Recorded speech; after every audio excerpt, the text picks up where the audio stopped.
TR9 TV Telugu news channel కు స్వాగతం. తిరుపతిలో వారహి బహిరంగ సభ. కలియుగ దైవానికి అపచారం జరిగితే ఊరుకుంటామా? సనాతన ధర్మాన్ని అవమానిస్తే సహించం. 11 సీట్లకు భగవంతుడు కుదించిన బుద్ధి రాలేదు. హిందువుగా సనాతన ధర్మాన్ని ఆరాధిస్తా. ఇస్లాం, క్రిస్టియన్, సిక్కు ఇతర మతాలను గౌరవిస్తా. భిన్నత్వంలో ఏకత్వం చూపించేది సనాతన ధర్మం. ప్రసాదంలో అపచారం జరిగింది. ప్రాయశ్చిత దీక్ష చేపడితే అవహేళన చేస్తారు. కొందరు సూడో మేధావులు ఇష్టరీతిగా మాట్లాడుతున్నారు. సనాతన ధర్మాన్ని కొందరు అంతం చేస్తాం అంటున్నారు. జంతు కొవ్వుతో చేసిన నైవేద్యం శ్రీవారికి పెడతారు.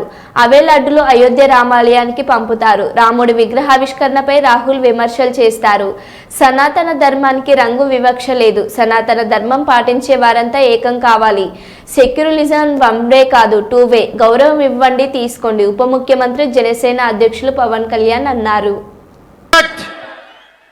Islam, Christianity, Sikhism and Buddhism and all the dharmas existing in this world. ఇది ఎలక్షన్ సమయం కాదు, సినిమా సమయం అంతకంటే కాదు. ఇది భగవంతుడి సమయం. ఇది ముస్లిమ్స్ని ఇస్లాం సమాజాన్ని చూసి నేర్చుకోండి. ఇస్లాం సమాజాన్ని చూసి నేర్చుకోండి. మీరంతా వాళ్ళ అల్లా అంటే ఆగిపోతారు. మనం గోవింద అన్నం ఆగం. మన దేశ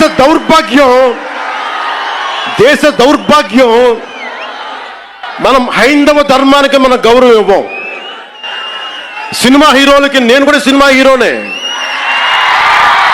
ఎప్పుడు గౌరవం ఇవ్వాలి, ఎప్పుడు చప్పట్లు కొట్టాలి, అది నేర్చుకోవాలి.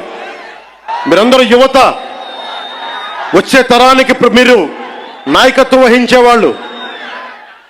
నేను వచ్చింది మీ చేతి ఇక్కడ జేజేలు కొట్టించుకోవడానికి రాలా, గొడవ పెట్టుకోవడానికి వచ్చాను. ఎవరైతే సనాతన ధర్మ విరోధులో, ఎవరైతే సనాతన ధర్మాన్ని మట్టిలో కలిపేస్తామన్నారో వాళ్ళతో గొడవ పెట్టుకోవడానికి వచ్చాను ఈ రోజున. దయచేసి శ్రద్ధగా వినండి.